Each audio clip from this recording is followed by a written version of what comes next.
Good morning and good morning, Senator. Today we want to talk about what are the new developments that are going on with the peace talks in Iran. I think we're going to brush on some politics in Germany, but we really want to get you guys up to date on what's going in these peace talks pertaining to the U.S. and Iran. So I want to go ahead and pass it to you, Senator. I know we have a lot to get into. There's a lot of developments. I know it all kind of seems like it's this big stalemate, but it's very, very interesting and needs to kind of get into.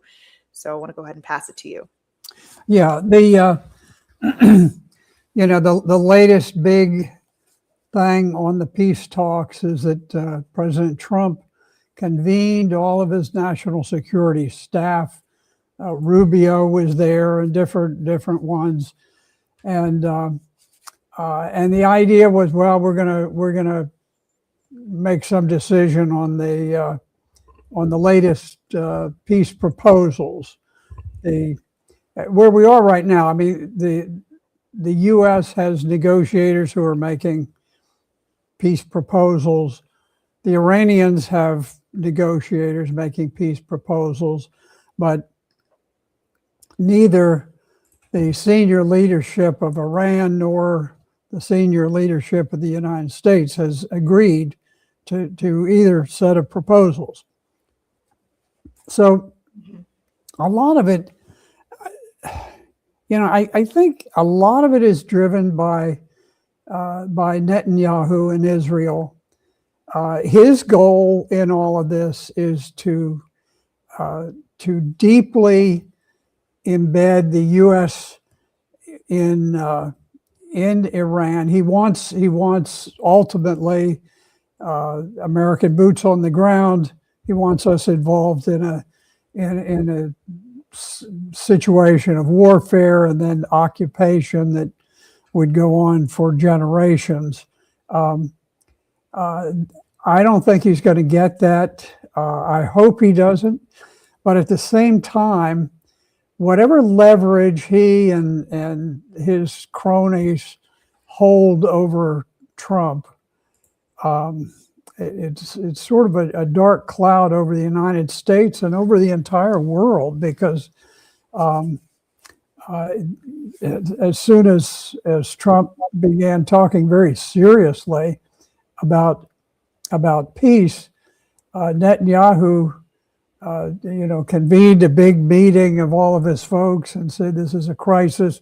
And then he doubled down on his attacks on everybody. He principally on Lebanon, where he's expanded the war. He's now, killing people in the capital city of Beirut, Lebanon. He has attacked the most heavily Christianized areas of Lebanon, killing enormous numbers of Christians, men, women, children, destroying all of their houses, their apartments, their living spaces, their hospitals, to purge this portion of Lebanon of all of the Christians who are there. In addition to there are some Arabs in that area too, but right now he's focused on eliminating the Christians. You won't hear a whisper of that in the media, because we're supposed to believe that Lebanon is Hezbollah, and Hezbollah is a terrorist organization. Well, Hezbollah is a political party that represents the Shia Muslims, the more moderate group of Muslims in Lebanon. And under the system of government in Lebanon, the Hezbollah is a part of the government of Lebanon. You have a president who is a Christian. You have the speaker who is either Sunni or Shia, and in any event, the government is designed to have the three major religions of Lebanon all represented and all participating in government. It's worked fairly successfully, with the exception of the fact that um, Mhm. that Israel has had its eye on seizing the lands, particularly the lands that are owned by the Christians that are the closest to their borders, and now they're just going through a process of ethnic cleansing of the Christians. So they're ethnically cleansing the Muslims in Gaza, where they've now expanded. Now they've said, okay, they're going to settle 70% of the Mhm. Gaza Strip, and the 2.1 million people who occupied the Gaza are now going to be crammed into 30% of that very small uh, portion of land. Mhm. They've also just unleashed the settlers, who are certainly, I can't imagine that anything the Nazis ever did was worse than what the settlers in the West Bank have done to the poor shepherds. They don't have an army, they don't have anything, but they're just being murdered, wiped out by the settlers who are zip tying penises and gunning down Mhm. mothers with their children and just doing every imaginable thing. So we've got, Trump is struggling rather aimlessly with how do we wrap up this war and open up the Straits of Hormuz. And meanwhile, Netanyahu, who is anything but an ally of the United States, uh, he has no regard for us or our interest, and and he is determined to block peace, and that's what he's doing. Yeah, I think it's important to note Israel's role in here. They're continuing to strike, or I guess exchanges is a more appropriate term, between Hezbollah and Israel, even though there is this given ceasefire. Some could critique that Israel kind of broke this supposed ceasefire first with their airstrikes, but nonetheless, at this current time, they are both engaging in back and forth fire. With Iran and the US, the negotiations are always very funny to me because it's Iran says they'll open the Strait of Hormuz if sanctions are released. And then the US in turn will say, well, we'll release the sanctions if you open the Strait of Hormuz. So it's like this it's like this marriage that cannot have an agreement because they're both just like talking at each other, and it's completely absurd. I will say Iran's terms have remained constant, but you have the US that is constantly switching these terms, whether it's they want all the enriched uranium. Trump has floated that some of the enriched uranium could go to other parties, other countries, but he would never accept it to go to China or Russia. And Iran saying that they would allow it to go to a third country and would not like it to see it go to the US. You just had an Iranian official who told Al Jazeera that nothing can be finalized in this negotiation with a team that has no fixed professional or moral framework and is unprecedented and is constantly changing its demands. So that's that's where they're coming from. Yeah, And granted, to their, to prove their point, you had Trump make this truth post that says that the naval blockade is no longer going to be in effect. That the U.S. Navy will start heading home is in the red. But you had Central Comms release posts basically talking about they're reaffirming that the blockade is still up, that they've turned back over 115 commercial vessels since yesterday, which is when this truth post was made. And they made another post following that, basically boasting that F-16 fighter Falcons were flying over and surveilling the Middle East. So you have this provoking of the U.S. military while these negotiations are simultaneously supposed to be happening.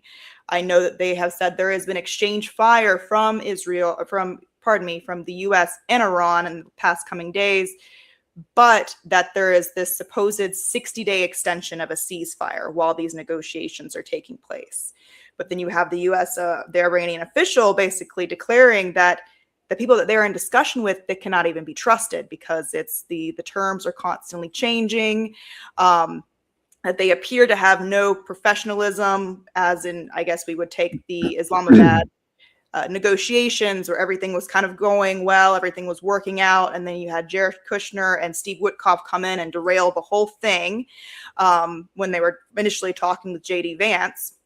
So what are your kind of thoughts on all of this? I mean, we have these Iranian officials making pretty interesting statements, basically declaring that they don't trust these negotiations whatsoever. I can understand where they wouldn't trust them. It's, you know, the negotiations are probably unprecedented in modern history, where I'm not sure that the president knows what he wants. We're just in a terrible quandary. We don't know what we want. We don't know what we don't want. Now, there's always this thing, there will be no bomb. And, well, the Ayatollah Khamenei, when he was alive, issued a fatwa in 2003 and said there will be no bomb and we will not proceed to get one. The CIA has repeatedly, over decades, I guess, said they are not building a bomb. And Netanyahu says they're on the verge. They're gonna have a bomb in a couple of weeks. Mm-hmm. And he's been saying that for 20 years, and they don't have a bomb, and there's no indication they want one. So and honestly, as far as I'm concerned, I don't give a rip whether they've got a bomb or they don't, because that's trivial pursuit. It's not like Iran is going to go and take over the world. Iran is if there are elements in Iran who want a bomb, and I'm certain that there are, they certainly don't want it so that they can go and expand and take over the world. Iran wants to be left alone.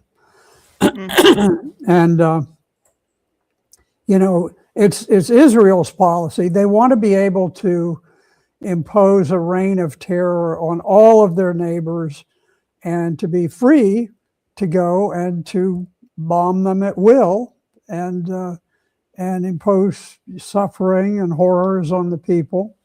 And that's just Iranian or Israeli policy.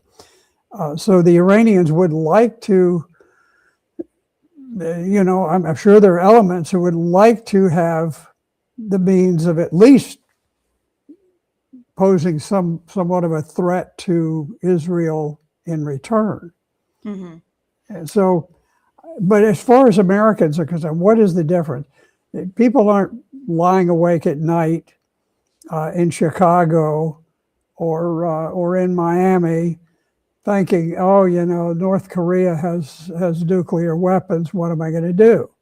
Mm-hmm. They don't think about, oh, India has nuclear weapons, or its arch foe Pakistan has nuclear weapons. What are we going to do? We don't care. Mm-hmm. What we care about is what's the price of gasoline? Are food prices going to escalate in another 6 months?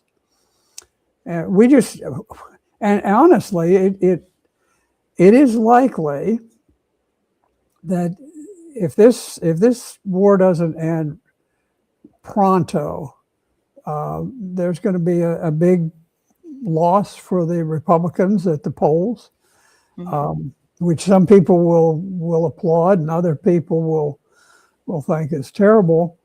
But it's like we're gambling everything for nothing. You know, nothing. there's not one person in this country, once a peace deal is made, there's not anybody who's going to be walking down the street just thinking, oh my gosh, if only we had war going with Iran today. It's just it doesn't affect us. Yeah, well, I know my generation, we deal in memes, which is like this, the pictures with like funny sayings.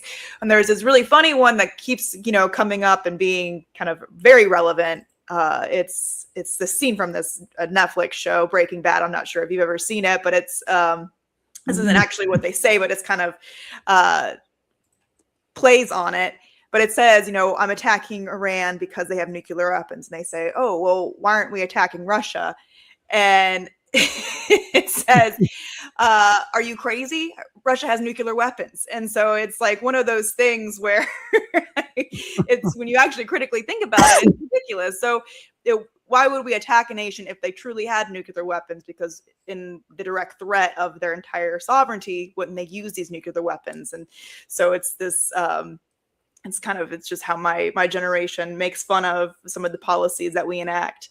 But to your point, I think you had the Secretary of Agriculture come out and state that if this continued war continues, that farmers in the U.S. are going to suffer from fertilizer prices. Yeah. I stated that 50% of the fertilizer that comes into this country is from Russia or China. And that will be significantly hindered as the Strait of Hormuz is continued to be closed. Closed, I should say, in air quotes, because I think Iran is still allowing boats to pass through. It's used to be like 500 boats a day. Now it's like averaging like 20 boats a day, but it's with their permission. And we had spoken about this in previous shows. If they're doing the transaction in Iranian currency or Chinese currency in yuan. So that strips away from the U.S. hegemonic power of the U.S. dollar. I think Bitcoin may have something to do with that too. Oh, that's an addition now? Okay, so then you also have that. So it's we're putting ourselves in a very peculiar situation, trying to exert power when it's actually showing other nations that they can trade with each other outside of the US dollar, probably more now than ever. You have pardon me, I think I just kind of just lost my thought. I was going to say something along the lines of this current engagement, but I want to go ahead and just pass it to you and what your thoughts on the fertilizer, and how does this position us on the international stage, pertaining to how we've historically used our power with the US dollar. Yeah, the dollar is it's immensely important to us because people look at the fantastic national debt that we have. It rises a couple $1 trillion a year, just going to the sky. And you say, well, how does this work? Well, it works because most of the trade in the world is in US dollars. And what this means, let's say that the Treasury needs $10 billion this month. They print it and they put it in circulation. Now, some of it is in paper currency and some of it is digital, bank balances and so forth. But the $10 billion is worth $10 billion, and yet it cost us, almost nothing to print it and to digitally disseminate it. So we become $10 billion richer as a country because we go in debt. Now, where does that debt play out? It plays out in Germany, in Japan, in China, and all across the globe. Everybody who trades in US dollars is contributing to us. They're helping to prop up this debt that keeps us going. And so if you study economics in college or in a graduate school or so, you'll learn that when you create this, when you create an increased supply of dollars, then the value of an individual dollar is less. It's just kind of a supply and demand thing. And then you watch how economics plays out in the real world, and it just doesn't work that way, because we keep creating more. And yeah, there's inflation, but it's not the kind of inflation that is, is eye-popping, shocking. And the reason is that it's not just in the United States that plays out, but it's spread all across the globe by virtue of the fact that the US currency is relied upon by factories that produce bathtubs in China, or factories that produce Mercedes-Benz in Germany, or plants down in Mexico that prepare goods to come across the border. Everywhere, that $10 billion that we've just created out of nothing, it's almost like sort of a silent tax on the world. So we're able to do a lot of things that normal countries couldn't do if they didn't have this reserve currency. And what's happened, the world just kind of goes along, business has to get done. There's not a lot of time for theoretical stuff. But what's happened is the U.S. has become so threatening to the world with all of the wars that we're making. And with Russia, when war broke out between Ukraine and Russia, Russia had a huge amount of the national treasury in London banks and New York banks. And we just stole it. Okay, tough luck. Now, yeah, I think I didn't mean to cut you off. I want you to finish your statement, but we're also doing the same thing in Iran right now. We, I think, just seized over $1 billion in cryptocurrency from Iranian officials just a few days ago. So we're kind of doing the same thing, where we're exerting that power in that sense. And the Saudi Arabia, our alliance with Saudi Arabia, which propped up the US dollar with the petrodollar, which I feel is being significantly strained. I mean, granted, Saudi Arabia and their leader, Mohammed bin Salman, is not a good person or a good ally that we've decided to link ourselves with. But they are getting growingly frustrated with the financial kind of hindrance that the Strait of Hormuz being closed is placing on them. And with our engagement with Israel in Gaza in particular, I think in 2024 or 2025, they opted out of renewing the petrodollar contract and declared that they are going to submit their application to BRICS. Well, as all of these things go on, the world's nations have gotten very nervous about trusting Western banks. And we do our banking in London and we do our banking in New York. That's the bulk of what's going on. These are the two big banking centers. And so if you are, whatever country you name, and there may be areas of friction over trade or this or that, you get very nervous about the idea of entrusting your gold, your deposits and so forth to banks in London or New York, because the two of them are linked. Our linkage with London, with Great Britain is in large measure, a financial arrangement. This is the two sides of the magnet that keep us bound together, is that we control the world's currency. It's not the British pound, it's the dollar, but still the London banks are enormously important in this process. And so countries, they looked at what happened to Russia and they said, my gosh, these banks were trusted to handle these deposits on behalf of all of the Russian people.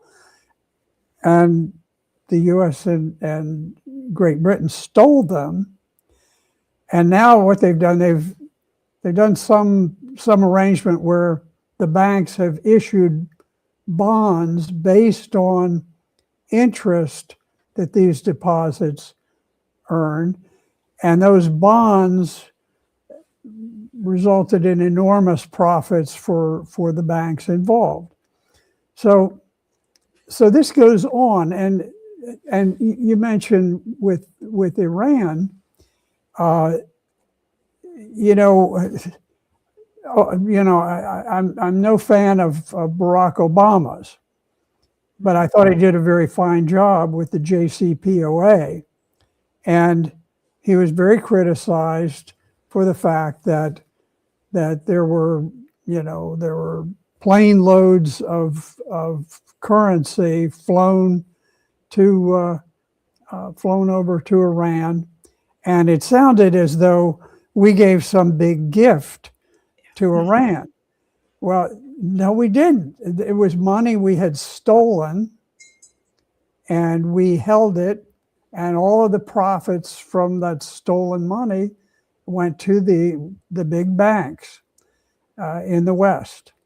And we were returning a portion of what they owned and we did not own. I mean, that's, if a thief returns something to you, that's not a gift to you. If he just stole it, or a portion of what they stole. That's right. So if you steal $1,000 from the bank and you give them back $100, then people don't say, "Oh, look, that greedy bank took $100 from the thief." But in the Western media, this is the way we do. We say, "Oh, well, look, this was a terrible deal." Well, it wasn't a deal. It was just the return of stolen funds. But what's happened? All of the countries of the world look at this and they think, we have some disputes with the United States over this or that. Countries are that way. What do we do if they just simply take all of our money away? We'd like to have it in a secure place, and we'd like to think that New York City is more secure than, Rwanda or wherever. But maybe for us it's not, because the United States may get mad at us and just take all of our money and leave us in the dark. Yeah. So it's undermining, going back to your point, it's undermining the dollar, creating a lot of doubts about it. Well, I think it's strengthening the appeal for nations to join BRICS. And that, it's a reality that Americans are not confronted with in the mainstream media, is this power of BRICS. It's kind of often dismissed as, oh, it's just this little economic alliance that we don't really need to worry about, and they won't become anything, even though I think they have the majority of the world's entire population in their alliance. And it's more and more isolating of the West, the United States, London, like you said. We're kind of left out of the equation. And the more that we take these actions where other nations don't want to deal with us in the future, we might not even be invited. I did want to, I don't know if you had seen this, I think MSN covered it, but it came from the Responsible Statecraft, which spoke about a congressional bill that is moving through the House right now that is going to fully integrate the US and Israeli militaries. Right now, you have some elements of like data collecting, they do go on missions together. Some coordinates are given to the Israeli military, I believe, out of Florida and out of our base in Australia. But this links like every portion of the military to the Israeli military. And then I guess I should note that under the Biden administration in 2024, 2023, the new FISA bill allowed for the NSA to work with Unit 8200, in particular, making files on American citizens. So we're seeing this snowball effect of just more intertwining ourselves with the Israeli military. This comes at a time where the young men and women who will be set to conduct these military actions, my generation and the generations below us, we have an overwhelmingly high numbers of speculation towards our alliance with Israel. So much so that some of us have declared that we no longer want to have this connected tie with Israel in overwhelming numbers. So what are your thoughts on this? I don't know if you've had a chance to kind of really get into the weeds of this, but this kind of just dropped yesterday. No, I was not aware of this. And I appreciate all of the fine research that you do on this, Morgan. I find this so offensive.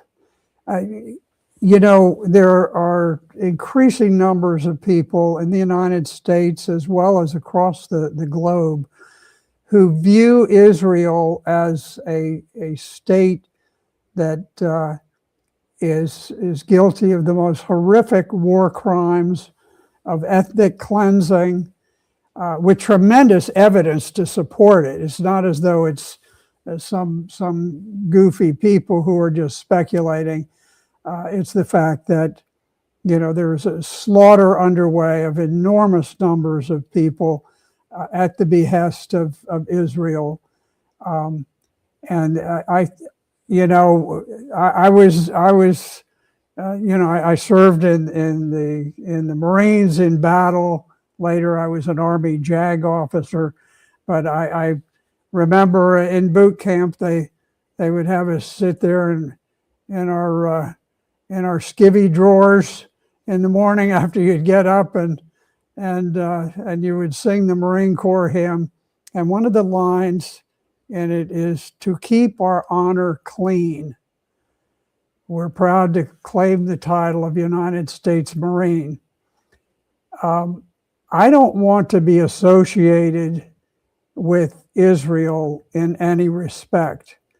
Israel is involved in a campaign right now to ethnically cleanse Lebanon of Christians in areas that the Sanhedrin back in biblical times could not stamp out. They couldn't stamp out Christianity.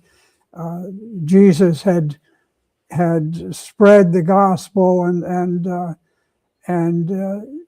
it was very powerful. And to this day, those are lands in Lebanon near the Israeli border that are occupied by Christians almost uniformly.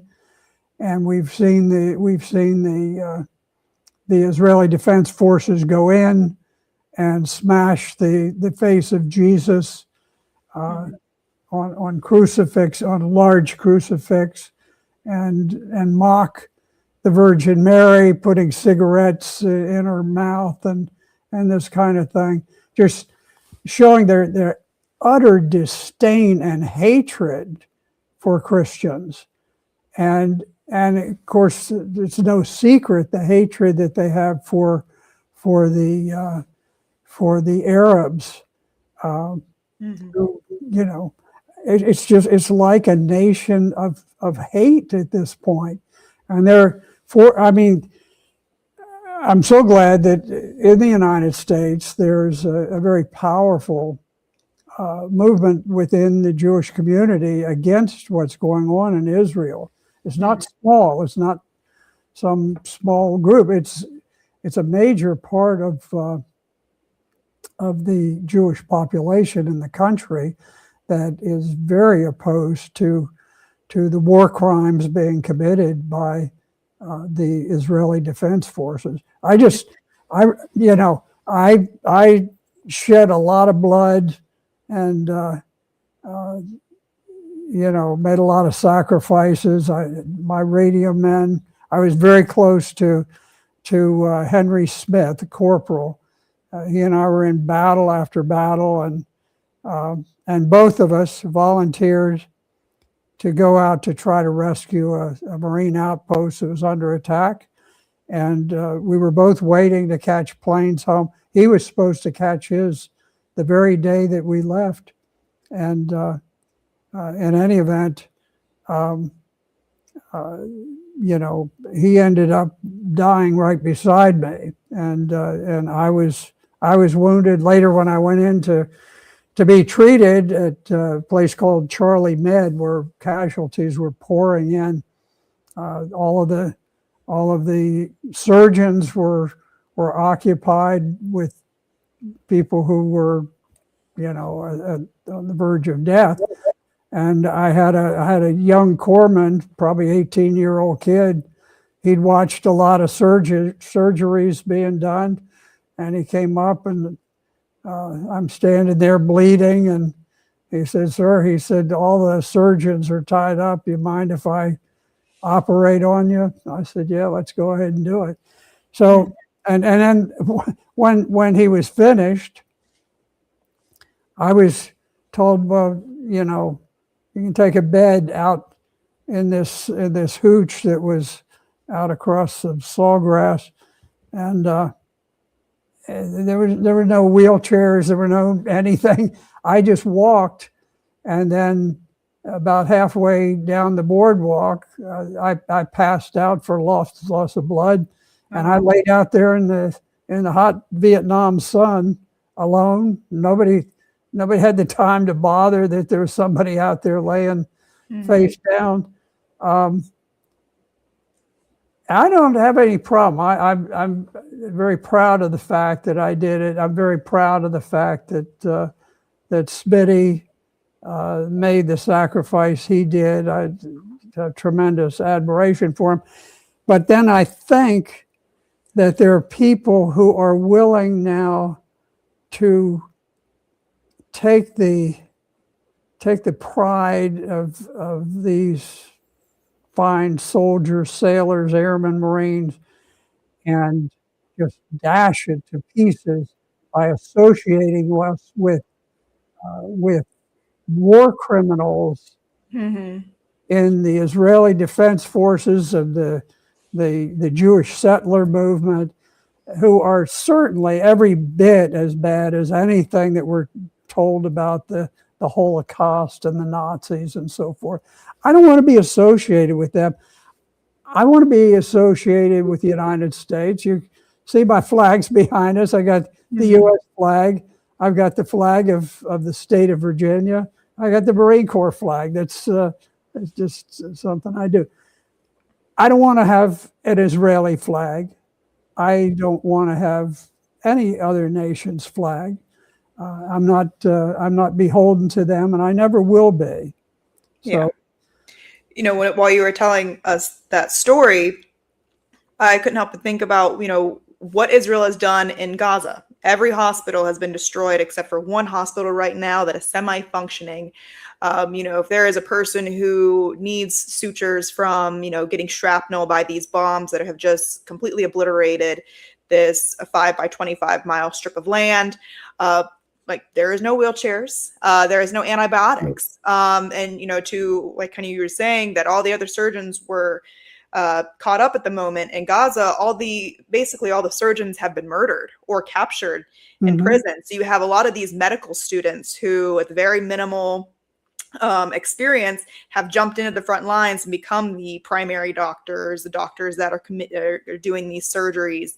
I mean, the history will write in these books about these crimes, and it will put to shame that all of us kind of allowed it to happen. I think there were reports when these hospitals were still functioning and Israel kind of went by one and forcefully evacuated some of them. There were women who just had cesareans, and their children may have been in the NICUs. They were told to evacuate in this very, very traumatic story where, it made headlines in the American press because of how grotesque it was. You had Israel evacuating hospitals. There was this NICU ward. They told the Palestinians, we'll take care, we'll funnel these babies to a hospital in Israel and make sure they get top care. Once they were allowed to re-enter into the hospital, they found that these babies had just been left to die. And it was reported on. They had some of the journalists go there and document, have the pictures of these children who were just left, the definition of innocence. Was left to just die there. Yeah. And so they had taken these actions time and time again. And that's just kind of another reason why, if we're intertwining ourselves with this military, how do we have people from other nations or even the people here disassociate our actions from theirs? Yes. And if you wanted to come up with one adjective to describe the actions of the nation of Israel, it would be cruelty. It is the most cruel of all nations. They seem to relish the idea of making people just suffer. I recall was it Tony Aguilar who I'm not sure, but we were just discussing the very orchestrated attacks on all medical facilities, all of the medical centers, the hospitals, the ambulances, everything.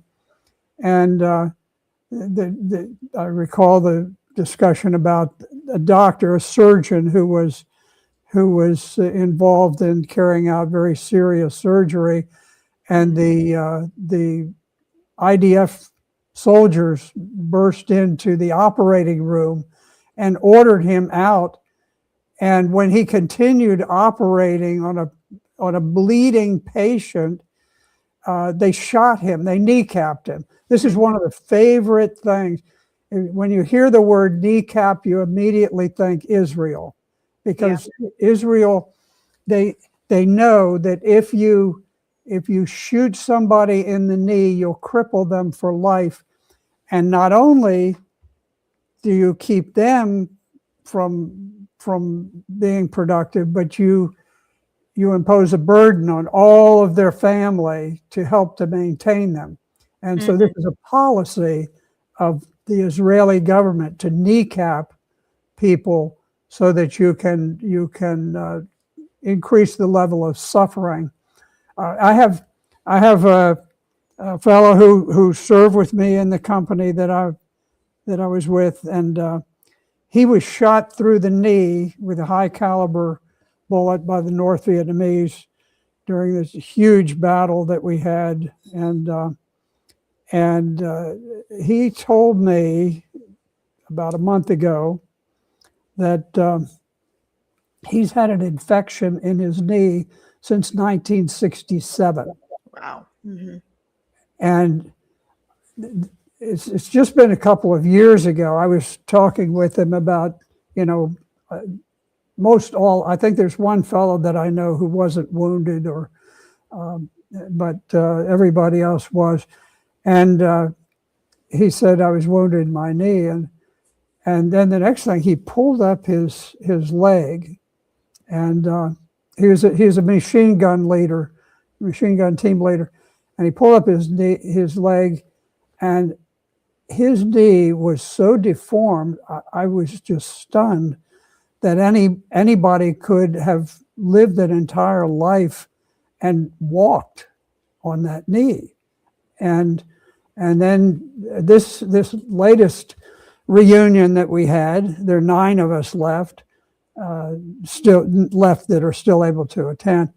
And And he said it's been infected ever since 1967. And so what he has dealt with his entire life, he's a medically retired corporal. And what he's doing, you multiply that times thousands of innocent people who were kneecapped by Israeli snipers, Mm-hmm. and the enormous burden and suffering that's imposed. There is no nation more cruel than the nation of Israel. I'm sorry, Yeah. that's the truth. Now that story was told to us in a private discussion between Tony Aguilar and Dr. Mark Perlmutter. That was something that Dr. Perlmutter had witnessed, along with countless other war crimes. He had children who were given to him with gunshot wounds to the head numerous times. And there's this other new account. Tucker Carlson had just interviewed a doctor who has been into Gaza, and he says there are record amounts of young men who were given to him in the hospital with gunshot wounds to their private regions. Yeah. So it's this concerted, attempt to annihilate an entire population, whether it through, complete stress and bombing them to unlivable conditions, which will then, lower the birth rate for decades and generations to come, or directly attacking, the young men who will reproduce because they see them as threats.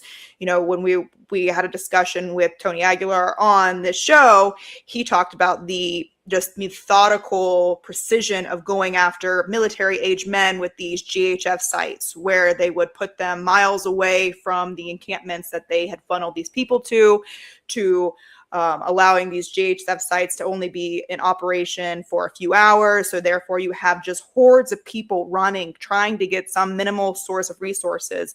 And of course, the front lines will always be the most athletic, which generally is the young military age men. And so they would open fire on them, give the resources they would give them would be food that you would need to have water to make, and they would present no water to the people after they have walked miles to get to these aid distribution sites. Yeah, I remember that so well. The Israeli Defense Forces had set it up to where they cut off all food to this very large population in Gaza. And of course, they chased people back and forth. They'd say, oh, you got to go to this place and then you'll be safe. And the people would give up all their belongings and everything, and they'd trudge miles and miles, and they'd reach that place. And then the Israelis would just say, oh, well, we changed our mind. Now you got to go to this place. And just, they did it almost like, it was like a big joke to just torture the people. And then they set it up to where if you wanted food, you had to go way up close to the Egyptian border. Mm-hmm. And the only way to do it is you had to have somebody really physically fit who could make it all the way up there and hope to bring back some little scraps of food. Mm-hmm. So you'd have a family where maybe some of the people have been kneecapped, many of the people have been blinded or crippled. So what they do is they pick the one person who can go. They pick some young man who goes, and he goes out, and the Israelis would set it up to where they would draw them to the food, almost like they were, drawing cockroaches to some kind of poison. And all of these young men they'd go and they'd go to pick up food, and they'd almost mock the people, where they'd sort of just leave confusion about it. How do you go? Where do you go? And then they'd fire over their heads, and then sometimes they just, for the fun of it, they just shoot some of them as they were going. and the people would go and they'd try to get food, and very often the healthiest members of the families were the ones who died trying to bring food back to the others. And what is it? I guess, no greater love hath man that he gives his life for another. But this is, very courageous young Palestinians sacrificing themselves to try to save their families from the Israelis. So I don't ever want to be associated with Israel, with all of its cruelty, with its war crimes. I would not have wanted to wear a ribbon with a swastika on it. Back in those times, I would not want to wear a ribbon with a Star of David on it in these times either. Yeah. Just for visual purposes, there thankfully have been new whistleblowers, a part of this GHF bit that the U.S. Was engaged in. This is video footage of these aid distribution sites opening. And I believe this video shows the IDF how they just open fire, and it's completely deliberate. So that's a IDF Merkava tank. Yeah.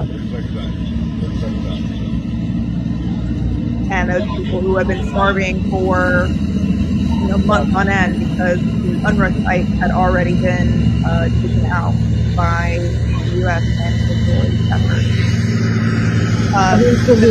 When you talk about cruelty, these are people who spent days trying to reach that food, and then they're faced with Israeli tankers laughing and shooting over their heads and shooting at some of them, and they have to then run for their lives to escape from the. And these are unarmed people. These are just civilians. These are not soldiers.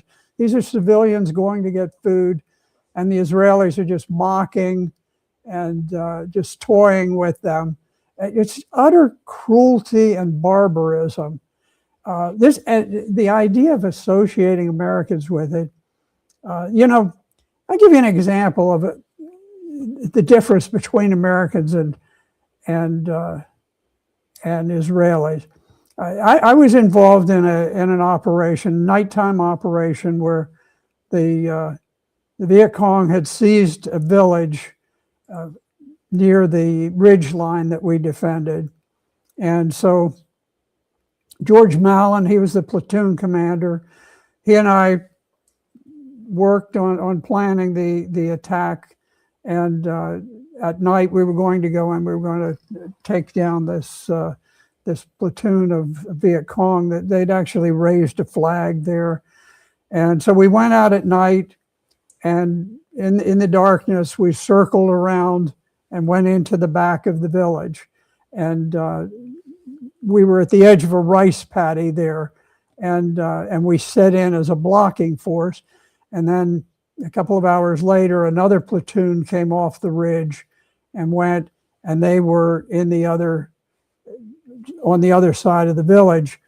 And this is called a hammer and anvil attack, which is where you have a defensive group and you have an attacking group, and they catch the enemy in between and are able to kill them. So here it was, very early in the morning. It was still very dark, and we're lined up on the edge of the rice paddy, just at the edge of the high ground where the sort of the jungle and the village were inside there, and we're peering through the darkness, and all of the guns were laid to where they crisscross, the fires crisscross to where anybody crossing through there gets killed.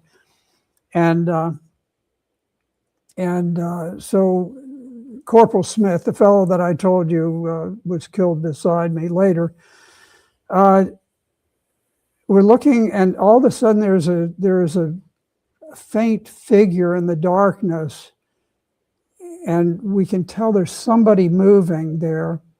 And this is in no man's land. This is where all the gunfire is about to start. And then I could just make out that it was an ancient woman, and she was hobbling, a Vietnamese woman. She's hobbling through the darkness to go out to go to the bathroom in the morning, because they didn't have toilets. They just went in the jungle. And so I looked. I had a radium dialed watch, and I looked at my watch, and it's 5 minutes until H hour. In 5 minutes, the other platoon on the other side of the village is going to attack, driving the Viet Cong into this kill zone, and anybody in there is going to die. And I looked and I thought, this lady's going to die in 5 minutes. And so I turned to Smitty and I said, Smitty, pass down the line, don't fire, I'm going in. And I passed the word down the other way. And I'm a second lieutenant, he's a corporal. We're dear friends. And so we passed the word, not knowing in the darkness where you're having to whisper how likely it is that the word's actually going to make it from man to man to man. Mm-hmm.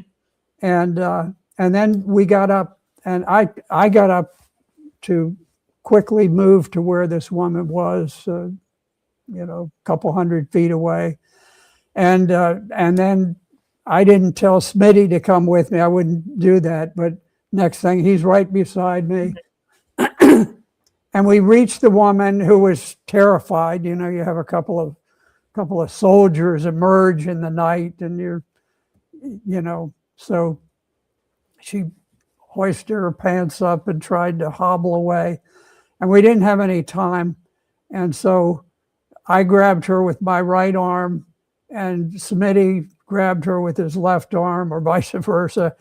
And we just lifted her up, and we started walking back. And as we did, we were spotted by a Viet Cong sentry who fired a rifle grenade, and you could hear it. It had very distinctive, sort of a tinny pop, and you knew that's what it was. And the rifle grenade goes up very steeply, and then it comes down. So it's not like a bullet that it's fired and it hits right away.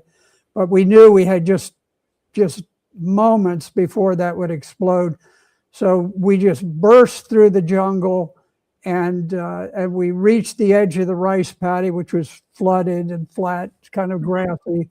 And we literally just dove through the air, dragging the woman, like flying like a rag doll. And the three of us, and we splatted down in the rice paddy, and at far less than a second later, just a tiny moment later, the rifle grenade hit beside me on one of the rice paddy dikes. And because we were down, the explosion went up like this, and we were not injured, even though it had gone off right beside me. Wow. And at that moment, that triggered the whole attack, and the other platoon, the other Marine platoon, charged into the village. The Viet Cong came out, firing started everywhere. The Viet Cong platoon was cut down, and they were killed. And so you had this one lone woman. A lot of people ask me, whatever happened? Whatever? I have no idea what happened to her. Mm-hmm. All I know, my guess is that she got herself together and made it across the rice paddy somewhere, but she was not killed in this attack. Now, you think of what does this tell you about Americans and about America? That here you had two Southerners, actually. I mean, I was from Miami, Florida, and Smitty had lived various places. He had a single mom, and but he had lived in Florida. His mom, at the time he was killed, was in Richmond, Virginia. And so what is the difference in the type of culture that represented what America was back then and the culture that tells you what does Israel represent today? And so here you had two very healthy, vigorous young men who risked their lives for an old woman who probably had a life expectancy of 2 or 3 years in the scheme of things back in the jungle.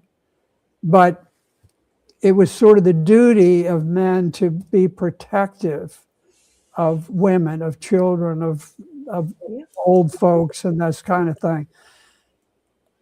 We weren't in the business of kneecapping people. And despite all of the things that were thrown up about Vietnam, Americans were just very, very kind, very decent people. And I think a great many are to this day.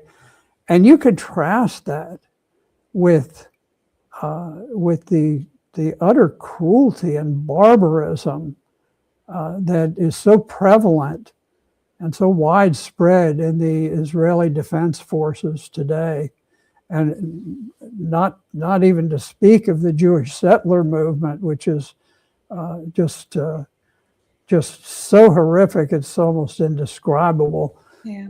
Zip tying people's penises and things like this, gunning down mothers with children. So anyway, I'm proud of the Marines, and I don't want to be associated in any way with the Israeli armed forces. Well, yeah, I think this might have a huge kickback effect that, Congress wants to push this through.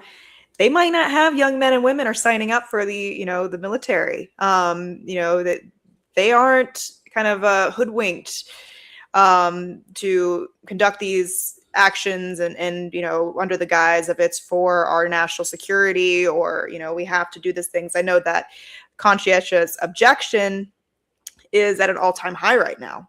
They say it's gone up about 1,000%, which is active force basically revoking their status and saying they will not conduct these actions out of either religious or moral standing. So I think you'll probably run into a lot of that, which was Pete Hegseth's big thing, talking about the recruitment numbers are so low because of the ideology that was kind of pushed. They were saying during the Biden administration, but now we've kind of gone to this opposite spectrum. The ideology that's now pushed, where we have to be, locked up with Israel, might have the same effect. So I think that'll be interesting to watch how that kind of unfolds. Yeah, I guess we've about run out of time. Well, we are at an hour, but if you want to have the discussion on the German stuff that's happening in Germany, more than welcome to. We can go a little extra if you would like.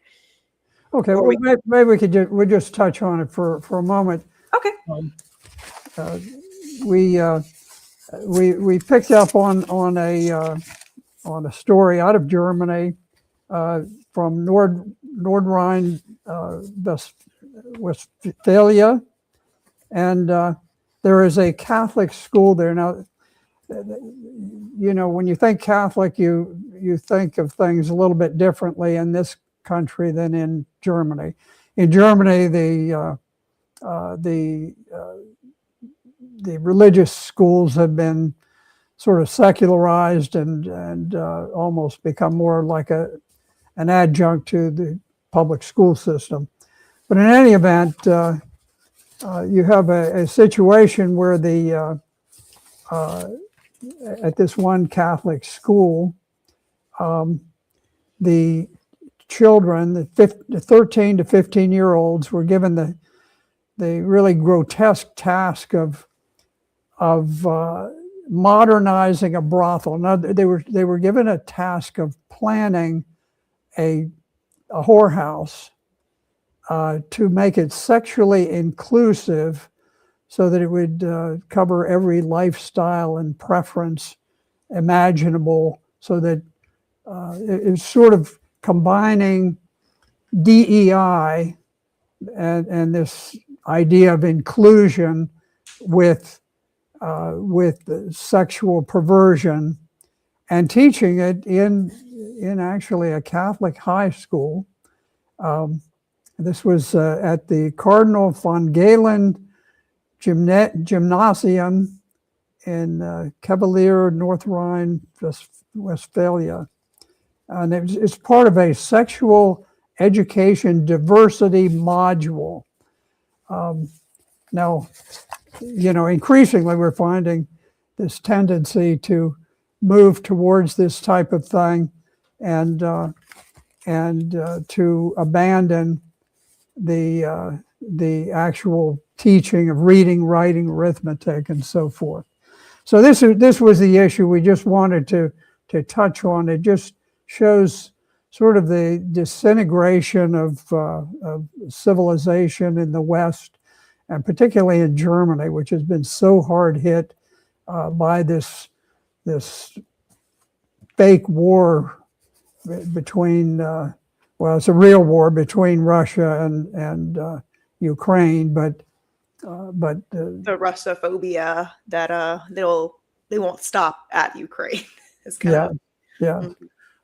So we don't have too much time to go beyond that, but it's one more just indicator of the way that the direction we're taking as a culture is just really devouring civilization. And we got to get the war over. We got to get a lot of wars finished, and we've got to get back to taking care of business and trying to recapture some of the goodness and decency that used to be a part of, well, it still is a part of so much of America, but it certainly is not something that predominates among the elites of this country today. Yeah, that's a very, very solid point. Well, I want to thank you, Senator, for all the input you put today, and the stories, and telling us about your time in Vietnam. It's all very, very important to hear those stories, and how it kind of contradicts of how the current ruling class and officials want to kind of present the U.S. military in current times. So I feel like that's very important. And I want to encourage everybody to, like, share, and spread this knowledge, and tune in next week to Focus on the News. Thank you, Morgan.